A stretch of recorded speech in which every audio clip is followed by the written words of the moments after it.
Welcome to ई ज्ञान।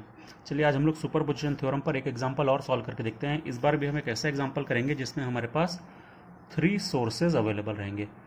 ठीक है, हमने जो कुछ प्रॉब्लम्स किए थे जिसमें 2 सोर्सेज थे और एक प्रॉब्लम हमने इसके पहले भी किया जिसमें 3 सोर्सेज थे। इस बार भी हम एक 3 सोर्सेज वाला प्रॉब्लम सॉल्व करते हैं। ये हमारा एक सर्किट डायग्राम दिया हुआ है और कहा है कि find current in 3 ohm resistor. मतलब कि ये देखिए, इस पूरे डायग्राम में ये एक 3 ओम का रजिस्टर है, तो यहाँ पर हमको करंट फाइंड करने के लिए बोला गया। यदि हमको 3 ओम रेजिस्टेंस में करंट फाइंड करने के लिए बोला गया तो अपन मान लेते हैं कि ये वाला पॉइंट ए है और ये वाला पॉइंट बी है। ठीक है, तो ए बी पॉइंट हम लोग अज्यूम कर लेते हैं ताकि अपन को डायरेक्शन जो है शो करने में और थोड़ा सा इजी हो जाता है सुपरपोजिशन थ्योरम में यदि हम ऐसा ए बी को मार्क कर लिया करें। तो कैसे होता है ये आगे चल करके अपने को समझ में आएगा। ठीक है, तो सुपरपोजिशन थ्योरम की स्टेप्स क्या होती हैं? सबसे पहली स्टेप यही होती है कि हमको टोटल नंबर ऑफ सोर्सेज कितने हैं ये मार्क करना रहता है। तो ये हमने मार्क कर लिया है कि इसमें 3 सोर्सेज हैं, 1 2 और 3 सोर्सेज हैं टोटल। ठीक है, उसके बाद स्टेप क्या रहती है कि हम लोग को एट ए टाइम सिर्फ 1 सोर्स कंसीडर करना रहता है, बाकी सोर्सेस को उसके इंटरनल रेजिस्टेंस से रिप्लेस कर देना रहता है। तो हम लोग एक एक करके तीनों सोर्सेस को लेंगे। तो मतलब इसका मतलब सबसे पहले बार हम सिर्फ एक सोर्स लेंगे, बाकी दोनों को रिप्लेस करेंगे। दूसरी बार में हम सिर्फ ये वाला सोर्स लेंगे, इन दोनों को नेग्लेक्ट करेंगे। तीसरी बार में हम सिर्फ ये सोर्स लेंगे और इन दोनों को नेग्लेक्ट करेंगे। मतलब हम जो है 3 अलग अलग स्टेप्स में इस क्वेश्चन को सॉल्व करेंगे, एक बार में सिर्फ एक सोर्स को कंसीडर करते हुए। तो चलिए सबसे पहले अपन लोग इस 12 वोल्ट सोर्स को कंसीडर करते हैं। तो ये यहां पर मैंने लिखा है, देखिए, considering only 12 volt voltage source, replacing other sources bye there equivalent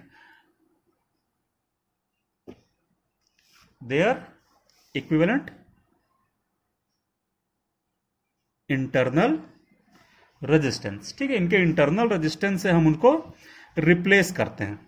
clear है? Replacing other sources bye their internal resistances, हम उसके इंटरनल रेजिस्टेंस से रिप्लेस करते हैं। मान लो कि किसी क्वेश्चन में इंटरनल रेजिस्टेंस गिवन नहीं है, तो हम क्या करते हैं कि हमारे पास जितने सोर्सेज रहते हैं उनमें से वोल्टेज सोर्सेज को अपन शॉर्ट सर्किट करते हैं और करंट सोर्सेज को हम ओपन सर्किट करते हैं। तो चलिए हम करते हैं, हम इसको सिर्फ कंसीडर करेंगे और इन दोनों को हम उनके इंटरनल रेजिस्टेंस से रिप्लेस करेंगे। इंटरनल रेजिस्टेंस क्योंकि नहीं दिया है इसलिए वोल्टेज सोर्स को हम शॉर्ट करेंगे, करंट सोर्स को हम ओपन करेंगे। तो ये देखिए, मैंने ये नया डायग्राम बनाया है उसी डायग्राम को देखते हुए।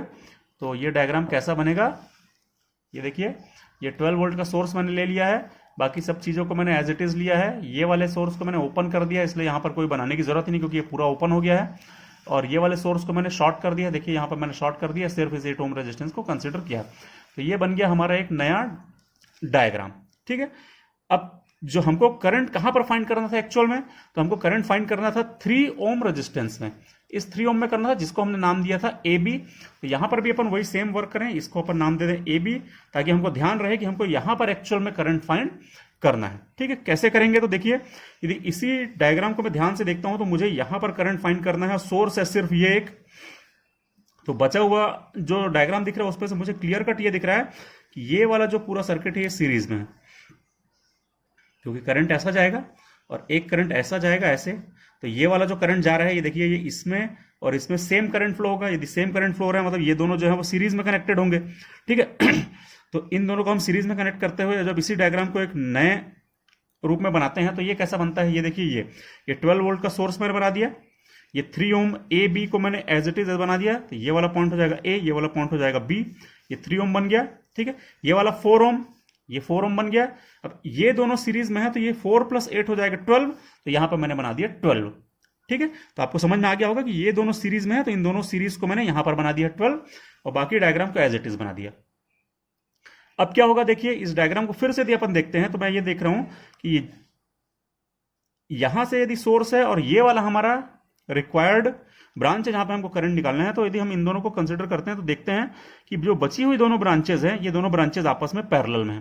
क्लियर कट दिख रहा है, क्योंकि इस 4 ओम के जो 2 एंड हैं और इस 12 ओम के जो 2 एंड हैं ये दोनों आपस में कनेक्टेड हैं और ये दोनों भी आपस में कनेक्टेड हैं। और जब बोथ एंड्स आपस में कनेक्टेड रहते हैं तो मतलब दोनों रेजिस्टेंस आपस में पैरेलल में हैं। और वैसे भी हमको क्लियर कट दिख रहा है कि ये दोनों आपस में पैरेलल में है। तो इसका पैरेलल कॉम्बिनेशन निकालें तो कितना निकलेगा? तो पैरेलल कॉम्बिनेशन कैसे निकलता है हमको पता है, R1 × R2 मतलब 12 × 4 डिवाइडेड बाय R1 + R2 मतलब 12 + 4, तो कितना हो जाएगा 48/16 कर दीजिए, तो ये आ जाएगा 3 ओम। तो इसका मतलब है इन दोनों का जो पैरेलल आएगा वो 3 आएगा, तो ये वाला जो रेजिस्टेंस हो गया वो हो जाएगा 3 ओम। ठीक है, ये वाला ए बी के क्रॉस जो 3 ओम था वो तो अभी भी 3 ओम ही है, तो ये ए है, ये बी है, ये हमारा 3 ओम है जहां पर हमको करंट निकालना था, ये सोर्स हमारा, तो ये सोर्स हो गया। इन दोनों की जगह पर एक सिंगल रेजिस्टेंस ये आ जाएगा इक्विवेलेंट 3 ओम। क्लियर है? तो इस डायग्राम से हमारा ये वाला डायग्राम बन गया। क्लियर? इस डायग्राम से ये बना था और इस डायग्राम से ये बना। अब हमको दिख रहा है कि सीधे सीधे एक सिंपल सा क्लोज लूप है ये, जिसमें सिर्फ एक सोर्स है, 2 रेजिस्टेंसेस सीरीज में है। यदि हमको यहां पर करंट अब की बार निकालना हुआ, यदि ऐसा हमको करंट निकालना हुआ, हम बहुत आराम से निकाल सकते हैं। आप चाहे तो ओम्स लॉ लगा दीजिए, चाहे तो मैश एनालिसिस लगा दीजिए, कुछ भी करिए, लेकिन ये जो आई ए बी आएगा ये आ जाएगा 12/3 + 3 मतलब 6 इज इक्वल टू 2 एम्पियर आ जाएगा। ठीक है? कैसे निकाला हमने? 12/3 + 3 ये हो गया 6, I A B is equal to 12/6 is equal to 2 ampere. ये आ गया हमारा पहला करंट। मैं इसको अभी के लिए नाम दे रहा हूं, आई ए बी की जगह मैं नाम दे रहा हूं इसको, आप लोग ध्यान रखिएगा। मैं यहां पर लिख रहा हूं कि फर्स्ट स्टेप से जो हमारा करंट आया है पहली बार, उसका नाम है, मैं यहां पर लिख रहा हूं, देखिए फर्स्ट स्टेप से जो हमारा करंट आया उसका नाम है I1, और ये आ रहा है अपना जो हमने आंसर निकाला है वो है 2 एम्पियर। कहां से कहां जा रहा है एक बार फिर से ध्यान से देख लीजिए, क्योंकि डायरेक्शन बहुत इंपॉर्टेंट होती है सुपरपोजिशन थ्योरम में। ये देखिए ये ऐसे घूम के ऐसे आ रहा है, मतलब ए से बी की तरफ आ रहा है। क्लियर है? आपको दिख रहा है ये ऐसे करके ऐसे ए से बी की तरफ आ रहा है। तो हम यहां पर जरूर लिखें A to B। ठीक है? चलिए, तो एक स्टेप हमारा कंप्लीट हो गया। हमने सिर्फ इस सोर्स को अलोन कंसीडर करते हुए इस 3 ओम में करंट निकाल लिया, जो कि इतना आ गया है। चलिए, अब अपन क्या करेंगे? अब हम सिर्फ ये वाला सोर्स कंसीडर करेंगे, इन दोनों को उनके इंटरनल रेजिस्टेंस से रिप्लेस करेंगे, क्योंकि इंटरनल रेजिस्टेंस गिवन नहीं है, इसलिए ये वोल्टेज सोर्स शॉर्ट हो जाएगा, ये करंट सोर्स ओपन हो जाएगा। तो चलिए नया डायग्राम बनाते हैं। नया डायग्राम कैसा बनेगा? तो वो ऐसा बनेगा। देखिए, मैंने सिर्फ उस 24 वोल्ट वोल्टेज सोर्स को कंसीडर किया। यहां लिखा है अपने considering only 24 volt voltage source, तो सिर्फ इसको कंसीडर किया है। यहां पे जो 12 वोल्ट का सोर्स था उसको शॉर्ट कर दिया। यहां पर जो करंट सोर्स था 3 एम्पियर का उसको ओपन कर दिया, क्योंकि ये ओपन हो गया, इसलिए बनाने की इसको जरूरत नहीं है। तो रिमेनिंग ये बच गया हमारा डायग्राम। ठीक है? अब इसमें हमारा मेन एम है कि हमको इस 3 ओम में करंट निकालना है। तो इसका नाम हमने क्या दिया था? इसका नाम दिया था ए, नीचे वाले पॉइंट को नाम दिया था बी। ठीक है? कैसे निकाले? हमारे पास बहुत सारे तरीके हैं, आपको जो तरीका समझ में आता है उससे आप निकाल सकते हैं। आप नोडल लगा सकते हैं, यहां पर आप चाहें तो मैश एनालिसिस लगा सकते हैं, चाहे तो आप इन दोनों को फिर सीरीज कर सकते हैं, इन दोनों को पैरेलल कर सकते हैं और उसके बाद सॉल्व कर सकते हैं। हमारे पास कई सारे तरीके। तो अपन ने सीरीज पैरेलल से तो इसके ऊपर वाले पोर्शन को करके देख लिया। चलिए अपन इसको किसी दूसरे मेथड से करते हैं। तो हम यहां पर लगाते हैं मैश एनालिसिस। ठीक है? मैश कैसे लगाएंगे? तो पहले ये एक मैश हम अज्यूम करते हैं, एक ये मैश हो गई। ठीक है? तो इस मैश का करंट मैं ऐसा मानता हूं, ये हो गया I1। ठीक है? मैंने अज्यूम कर लिया कि उस मैश का करंट क्या है, I1। चलिए मैं इस मैश के करंट को अज्यूम कर लेता हूं I2। ठीक है? और ये वाला करंट क्या है? ये वाला है I1। मैश एनालिसिस कैसे लगाते हैं?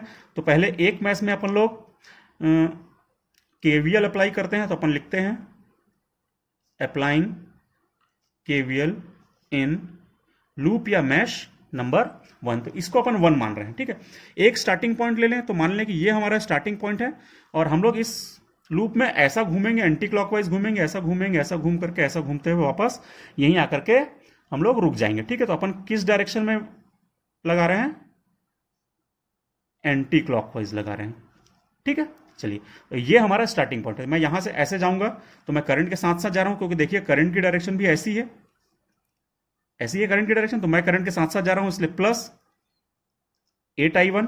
फिर मेरे को पहले माइनस साइन मिल रहा है, तो मैं लिख दूंगा -24, इसकी वैल्यू है 24 वोल्ट। तो मैंने लिख दिया -24, क्योंकि मुझे पहले माइनस साइन मिला। फिर मैं और आगे पहुंचा, जैसे ही मैं यहां पहुंचा तो मुझे मिला 4 ओम, लेकिन इस 4 ओम में 2 करंट हैं। ये देखिए, ये I1 ऐसे घूम करके ऐसे जा रहा है, और ये I2 जो है वो ऐसे घूम करके ऐसे जा रहा है। मतलब I1 की डायरेक्शन इधर है और I2 की डायरेक्शन इधर है, दोनों अपोजिट हैं। तो ये हो जाएगा +4I1 -4I2। यहां पहुंच गया अपन।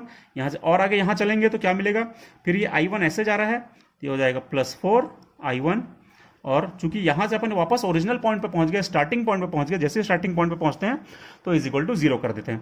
ठीक है? ये आप लोगों को आई होप समझ में आ गया होगा। केवीएल तो अपन कई बार पढ़ चुके हैं, मैश एनालिसिस भी हमारा पढ़ा हुआ है। आप उन पुरानी वीडियोस को रेफर कर सकते हैं मैश एनालिसिस वाले, तो आपको और अच्छे से क्लियर ये हो जाएगा। इसको थोड़ा सा सॉल्व करिए। तो 8 4 12 और 4 हो गया 16I1 -4I2। ठीक है? 8 4 और 4 16, ये -4I2 हो गया। ये -24 को उधर ले जाइए, ये हो जाएगा 24। इसमें से 4 कॉमन निकल आएगा, तो ये हो जाएगा 4I1 minus I2 is equal to 6। ये हो गई इक्वेशन नंबर 1। ठीक है, इक्वेशन नंबर 1 है, इसकी ज़रूरत अपने को पड़ेगी आगे चल करके। ठीक, चलिए अब मैश 2 में अपन KVL अप्लाई करें तो लिख दीजिए अप्लाइंग KVL इन लूप 2। ठीक है, ऐसे अपन घूमें तो अपन फिर से एंटी क्लॉकवाइज घूमते हैं। ठीक है, और करंट भी हमारे साथ साथ देखिए करंट की डायरेक्शन भी एंटी क्लॉकवाइज है। ये स्टार्टिंग पॉइंट मान लेते हैं अपन। यहां से सबसे पहले अपन यहां जाएंगे तो हमको दो करंट मिलेंगे, ये वाला I2 मिलेगा और ये वाला I1 मिलेगा, दोनों अपोजिट हैं। तो ये हो जाएगा 4I2 माइनस 4I1 इसमें से, क्योंकि इसमें दोनों करंट फ्लो हो रहे हैं, I2 इधर और I1 उधर, दोनों अपोजिट हैं, इसलिए 4I2 माइनस 4I1। हमारे साथ में जो करंट चल रहा है उसको प्लस लिखा है, जो करंट हमारे अपोजिट चल रहा है उसको माइनस लिखा। अपन यहां से यहां जा रहे हैं और हमारे साथ साथ I2 जा रहा है, इसलिए उसको मैंने प्लस किया। और हम इधर से इधर जा रहे हैं, लेकिन I1 जो है वो ऐसे जा रहा है, इसलिए हमने उसको माइनस में लिखा। ठीक है, यहां से हम यहां पहुंच गए, यहां से यहां पहुंचे, यहां से यहां पहुंचे। जब हम यहां से ऊपर जाएंगे तो मिलेगा 3 ओम और करंट हमारे साथ साथ जा रहा है, तो मैं लिख दूंगा plus 3I2 is equal to 0। ठीक है, थोड़ा सा इसको सॉल्व और करके देखते हैं तो ये हो जाएगा 4 और 3 7। देखिए इसको करके ये हो जाएगा हमारा माइनस 4I1 को मैं उधर ले जाता हूं तो ये हो जाएगा 4I1 प्लस 7I2, मतलब 4I1 उधर जाएगा minus 7I2 is equal to 0। ये हो गई हमारी इक्वेशन नंबर 2। अब ये हमारी इक्वेशन नंबर 1 है, ये हमारी इक्वेशन नंबर 2 है, दोनों को साथ साथ करिए तो 4I1 minus 7I2 is equal to 0। ये इक्वेशन नंबर 2 है हमारी। इन दोनों को सॉल्व करके देखिए एक बार कितना आता है। यदि इन दोनों को हम सॉल्व करें तो इसमें से इसको मैं माइनस करूंगा तो ये दोनों कैंसिल हो जाएंगे। 7 में से एक गया तो हो जाएगा 6I2 इज इक्वल टू 6। तो I2 इज इक्वल टू आ जाएगा 1 एम्पियर। ये हमारे पास आंसर आ गया, I2 is equal to 1 ampere. और उसके बाद हम I1 भी निकाल सकते हैं, लेकिन I1 की हमको जरूरत नहीं पड़ेगी। क्यों? क्योंकि देखिए हमारा मेन एम क्या है, हमको फाइनली क्वेश्चन में क्या पूछा था कि हमको करंट फाइंड करना है इस रेजिस्टेंस में, 3 ओम का रेजिस्टेंस में। और इस रेजिस्टेंस में कितना करंट फ्लो हो रहा है, तो वो I2 फ्लो हो रहा है। देखिए इस रेजिस्टेंस में सिर्फ और सिर्फ अकेले I2 फ्लो हो रहा है, और I2 की वैल्यू कितनी आई है, 1 एम्पियर। डायरेक्शन क्या है, तो I2 जा रहा है ऐसे, मतलब B से A की तरफ। ठीक है, तो हमारा जो I2 है वही हमारा रिक्वायर्ड करंट होगा, और इसकी डायरेक्शन है B to A। ठीक, तो अपन इसको लिख देते हैं। चलिए ऊपर जहां पर हम अपने फाइनल आंसर को लिख रहे थे, सेकेंड स्टेप में हमको जो करंट फाइंड हुआ है IAB वाला, उसको हम नाम दे रहे हैं I2, और उसकी वैल्यू आ रही है 1 एम्पियर, लेकिन इस बार आ रही है B to A। क्लियर है आपको? देखा होगा आप लोगों ने, देखिए ये I2 is equal to 1 ampere from B to A। ये I2 ऐसे घूम करके ऐसे नीचे से ऊपर जा रहा है, मतलब B से A की तरफ जा रहा है, तो वही वैल्यू हो गई 1 एम्पियर। ठीक है, तो ये हो गया हमारा सेकंड स्टेप भी कंप्लीट हो गया। सेकंड स्टेप में हम लोगों ने सिर्फ इस सोर्स को कंसीडर किया और हम लोगों ने यहां से करंट फाइंड कर लिया। पहले स्टेप में हमने सिर्फ इसको कंसीडर किया था और यहां से करंट फाइंड कर लिया था। अब बच रहा है सिर्फ ये वाला सोर्स। तो अब हम थर्ड स्टेप में करेंगे सिर्फ इस सोर्स को कंसीडर, और फिर यहां पे करंट फाइंड करेंगे। अब हम लोग निकालेंगे कि यदि सर्किट में सिर्फ ये 3 एम्पियर का करंट सोर्स यदि प्रेजेंट हो तो उसके कारण IAB करंट कितना होगा। ठीक है, तो हम लोग क्या करेंगे कि जब सिर्फ इस 3 एम्पियर करंट सोर्स को लेना है तो हम इन दोनों वोल्टेज सोर्सेज को उसके इंटरनल रेजिस्टेंस से रिप्लेस कर देंगे। और यदि क्योंकि दोनों का इंटरनल रेजिस्टेंसेस गिवन नहीं है, तो इसलिए हम क्या करेंगे कि हम सिर्फ इस करंट सोर्स को कंसिडर करेंगे और इन दोनों वोल्टेज सोर्सेज को शॉर्ट सर्किट कर देंगे, क्योंकि वोल्टेज सोर्सेज क्या होते हैं, वो दोनों शॉर्ट सर्किट होते हैं। ठीक है, चलिए तो अब हम लोग एक नया डायग्राम बनाते हैं जिसमें हम लोग सिर्फ इस 3 एम्पियर वोल्ट करंट सोर्स को कंसीडर करें और ये दोनों वोल्टेज सोर्सेज को शॉर्ट कर दें। तो ये हम लोगों ने एक नया डायग्राम यहां पर ड्रॉ कर लिया है, और इसमें क्या किया है अपन ने, देखिए एक बार, considering only 3 ampere current source. हमने ये सिर्फ 3 एम्पियर करंट सोर्स को लिया है। यहाँ पर जो वोल्टेज सोर्स था उसको अपन ने शॉर्ट कर दिया, यहाँ पर जो वोल्टेज सोर्स था उसको भी हम लोगों ने शॉर्ट कर दिया है। तो ये हमारा डायग्राम बन गया। और हमको निकालना करंट कहाँ पर है, तो हमको करंट निकालना था ये A और B के बीच में, इस 3 ओम के रेजिस्टेंस में हमको करंट फाइंड करना था, तो हमने उसको नाम दिया था AB, मतलब हमको IAB फाइंड करना है। ठीक है। तो चलिए कैसे करेंगे, या तो हम लोग एक तरीका ये कर सकते हैं कि ये हम लोग सीरीज पैरेलल इस टाइप का मेथड अप्लाई कर दें, ठीक है, और उसके बाद करंट डिवीजन रूल से हम लोग यहाँ पर करंट निकाल सकते हैं। या दूसरा मेथड ये हो सकता है कि हम मैश एनालिसिस अप्लाई करें, 1 मैश 2 मैश 3 मैश ऐसे करके हम लोग मैश एनालिसिस भी अप्लाई कर सकते हैं। या तीसरा एक और मेथड हो सकता है जो हम लोगों ने पहले पढ़ा हुआ है, वो है नोडल एनालिसिस, ठीक है। तो अपन अप्लाई करते हैं इस बार नोडल एनालिसिस, ठीक है, क्योंकि बचे हुए दोनों मेथड तो हम इसके पहले अप्लाई कर चुके हैं और ऐसा कंपलसरी नहीं है कि आप कहाँ पर कौन सा रूल अप्लाई करें। जो मेथड हमको इजी लगता है उस मेथड से हम इस क्वेश्चन को सॉल्व कर सकते हैं। यदि आपको मैश एनालिसिस ज़्यादा इजी लगे तो उससे भी सॉल्व कर लीजिए। हम प्रैक्टिस के लिए इस क्वेश्चन में नोडल एनालिसिस अप्लाई करके देखते हैं। तो चलिए, हम सबसे पहले नोडल एनालिसिस का स्टेप क्या होता है, तो नोडल एनालिसिस में सबसे पहले स्टेप होता है कि इसमें कितने नोड हैं वो फाइंड करें। तो देखिए, एक नोड तो यह है क्योंकि यहाँ से 3 ब्रांचेस जुड़ी हैं, तो हम इस नोड को मान लेते हैं ए। एक दूसरा नोड ये है जहां से देखिए 1 2 और ये 3 ब्रांचेस जुड़ी हैं। ये देखिए, ये A2 में यहाँ से कनेक्टेड है, तो 1 2 और 3 ब्रांचेस जुड़ी है, तो ये भी एक नोड हो गया। इसको हम मान लेते हैं बी, ठीक है। ए बी नहीं मानते हम लोग, बी पहले नीचे मान चुके हैं, तो हम लोग इसको मान लेते हैं सी, ठीक है।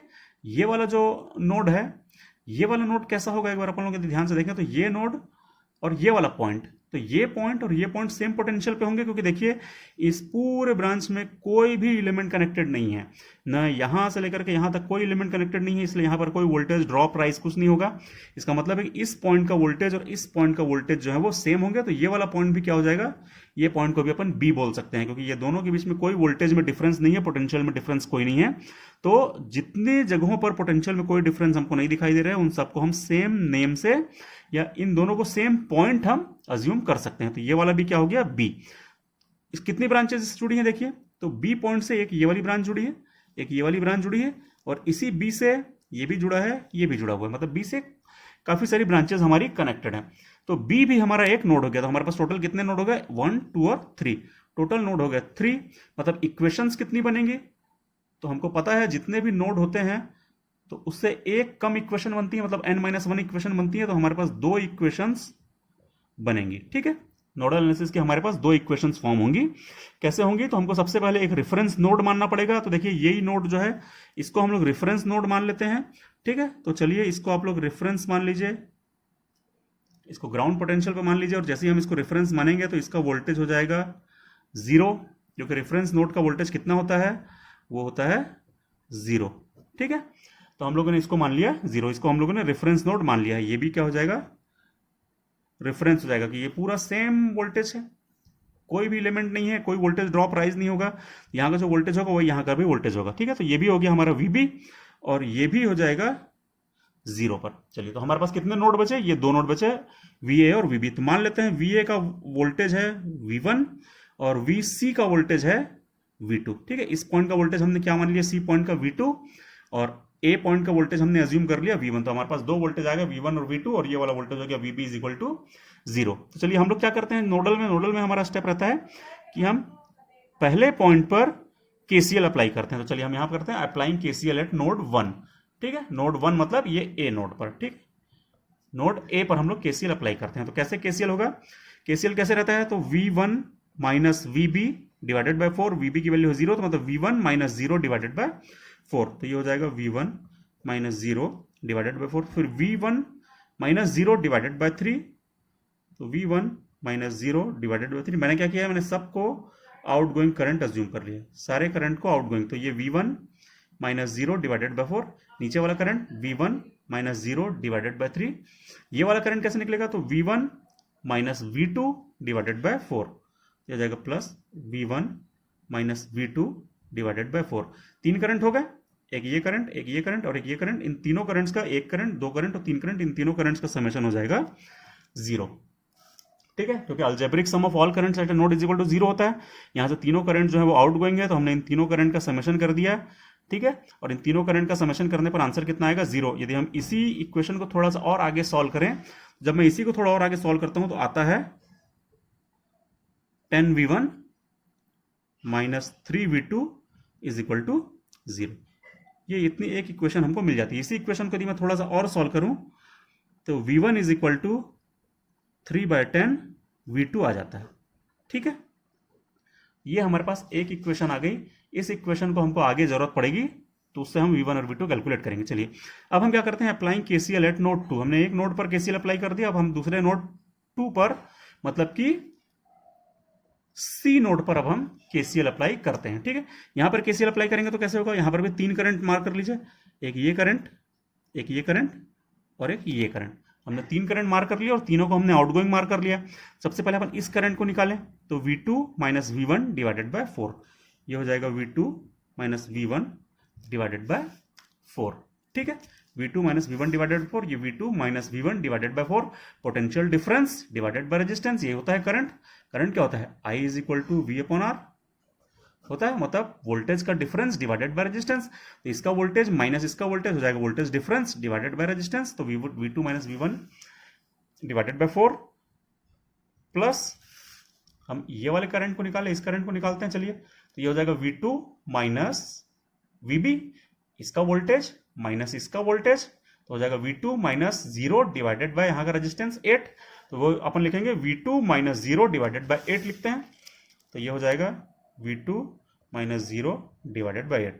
फिर ऐड करें तीसरे करंट को, तो एक ये करंट हो चुका है, ये करंट हो चुका है। अब ये वाला करंट लेते हैं जो कि हमने ऐसा बनाया है, नीचे की तरफ बनाया है, दिख रहा है आपको, नीचे की तरफ एरो दिख रहा है, ये एरो नीचे की तरफ। तो ये करंट कितना होगा, तो देखिए ये करंट जो होगा वो इसी ब्रांच करंट के बराबर होगा, क्योंकि इस ब्रांच में कितना करंट है 3 एम्पियर, लेकिन करंट कैसा जा रहा है, वो नीचे से ऊपर की तरफ जा रहा है और हमने अज्यूम किया है ऊपर से नीचे की तरफ। तो ये दोनों करंट जो है अपोजिट डायरेक्शन में, इसलिए हो जाएगा -3। तो इस पर्टिकुलर ब्रांच का जो करंट होगा वो हो जाएगा -3। तो अपन लिख देते हैं -3। तीनों करंट हो गए। देखिए यहाँ पे कितने करंट थे, यहाँ पर था 1, 2 और 3 करंट थे, तो तीनों का समेशन क्या हो जाएगा 0। KCL के कारण, KCL में क्या होता है, algebraic sum of all the currents is equal to 0 होता है, तो 1, 2, 3 करंट का समेशन 0 हो जाएगा। यहाँ पर देखते हैं 1 करंट, 2 करंट, 3 करंट, तीनों करंट का समेशन क्या हो जाएगा 0। इसको थोड़ा सा सॉल्व करिए, जब हम इसको थोड़ा सा सॉल्व करते हैं, आगे थोड़ा सिंप्लीफाई करते हैं, तो आता है 2V1 minus 3V2 is equal to -24। ये हमारी एक और इक्वेशन बन गई। ठीक, एक इक्वेशन ये भी बन गई। एक इक्वेशन हमारी ये थी V1 is equal to 3/10V2, और एक ये आ गई। इन दोनों को थोड़ा सा सिंप्लीफाई कीजिए, जब हम इन दोनों को सिंप्लीफाई करते हैं तो V1 इज इक्वल टू आ जाता है 3 वोल्ट और V2 इज इक्वल टू आ जाता है 10 वोल्ट। तो दोनों इक्वेशन को साथ में जब अपन सॉल्व करते हैं तो V1 इज इक्वल टू 3 और V2 is equal to 10 volt आ जाएगा। देखिए V1 की वैल्यू यहाँ से उठा करके यहाँ पुट कर दीजिए तो V2 आ जाएगा इतना, और जो V2 आएगा उस वैल्यू को फिर यहाँ पे पुट कर दीजिएगा तो V1 आ जाएगा। तो ये हो जाएगा हमारा V1 इज इक्वल टू इतना, V2 इज इक्वल टू इतना। ठीक है, तो V1 V2 आ गया, लेकिन हमको निकालना क्या था, हमको निकालना तो V1 V2 नहीं था, हमको निकालना था यहाँ से जाने वाला करंट। ठीक है, यहाँ से जाने वाला करंट कितना होगा, तो वो हो जाएगा V1 माइनस 0 डिवाइडेड बाय 3। ठीक है, चलिए अपन यही निकालते हैं। IAB की वैल्यू क्या होगी, तो वो हो जाएगी V1 माइनस 0 डिवाइडेड बाय 3। ये देखिए यहाँ का वोल्टेज V1 है, यहाँ का वोल्टेज 0 है, तो पोटेंशियल डिफरेंस कितना होगा V1 माइनस 0 डिवाइडेड बाय रास्ते का रेजिस्टेंस कितना है 3, तो वही हमने करे थे V1 minus 0 divided by 3। V1 की वैल्यू हमने कितनी निकाली थी, तो V1 की वैल्यू हमने निकाली थी 3। तो चलिए यहाँ पे करंट निकाल लीजिए, तो करंट की वैल्यू आ जाएगी IAB is equal to, V1 की वैल्यू 3 थी तो 3 माइनस 0 3 डिवाइडेड बाय 3, तो 3/3 हो जाएगा, ये आ जाएगा 1 एम्पियर। ठीक है, तो IAB कितना आ गया 1 एम्पियर। कहां से कहां जा रहा है, तो देखिए ये करंट A से B की तरफ जा रहा है, इसलिए हमने लिखा है IAB। A से B की तरफ जाने वाला current IAB is equal to आ गया 1 एम्पियर, ये ऐसे जा रहा है। ठीक है, तो हमारे पास तीसरा करंट भी आ गया। चलिए तो हम उसको यहाँ पर पुट करते हैं, है ना। तीसरा करंट जो हमने फाइंड किया है, तो हम कहां पर लिख रहे थे, ये हमने लिख दिया I3 is equal to 1 ampere from A to B। जब हम सिर्फ इस सोर्स को कंसीडर कर रहे थे तब हमारा करंट आया है 1 एम्पियर, और कहां से कहां, A से B की तरफ। ये देखिए ये हमने यहाँ पे कैलकुलेट किया है IAB is equal to 1 ampere, और उसी को हमने यहाँ पर राइट कर दिया। तो पहले दो करंट्स क्या क्या आए थे, तो पहले जब हमने सिर्फ इसको कंसिडर किया था तब करंट आया था 2 एम्पियर A से B की तरफ। जब हमने सिर्फ इसको कंसिडर किया तब करंट आया 1 एम्पियर B से A की तरफ। जब हमने सिर्फ इसको कंसिडर किया तब फिर A से B की तरफ करंट आया 1 एम्पियर। तो ये आ गए हमारे तीनों करंट्स। तो जब हम तीनों सोर्सेस को एक साथ कंसिडर करते हैं, जब हम तीनों सोर्सेस को एक साथ कंसिडर करें, actual current when all the sources are connected simultaneously, तब क्या होता है, तब होता है algebraic sum of all currents. तो जो हमारा एक्चुअल IAB होगा वो कैसे निकलेगा, वो निकलेगा I1 plus I2 plus I3। Algebraically करना है, लेकिन अल्जेब्रिक सम करना है, प्लस माइनस साइन को देखते हुए करना है। तो ये हो जाएगा I A B is equal to I1 I2 I3 कितने कितने आए थे। I1 आया था 2 एम्पियर ए से बी की तरफ, तो अपन लिख देते हैं 2 एम्पियर। I2 कितना आया था 1 एम्पियर, लेकिन बी से ए की तरफ आया था, तो बी से ए की तरफ यदि 1 एम्पियर है तो ए से बी की तरफ -1 हो जाएगा, तो अपन यहाँ पे पुट करेंगे -1। थर्ड करंट आया हमारा ए से बी की तरफ 1 एम्पियर, इसको लिख देंगे +1, तो इसका मतलब है आई ए बी कितना आ जाएगा, तो आई ए बी आ जाएगा 2 एम्पियर। कहां से कहां जाएगा, ए टू बी। तो ये हो गया हमारा फाइनल आंसर। और ए बी ब्रांच में 2 एम्पियर का करंट फ्लो होगा, जो हमसे क्वेश्चन में पूछा गया था। तो क्वेश्चन में हमसे क्या पूछा गया था, क्वेश्चन में हमसे ये पूछा गया था कि find current in 3 ohm resistor. तो हमने 3 ओम रजिस्टर में करंट निकाल लिया I A B is equal to 2 ampere, क्योंकि हमने ए बी को क्या मान लिया, 3 ओम को क्या मान लिया था, ए बी। ठीक, ये हो गया हमारा complete solution of the question. Thank you.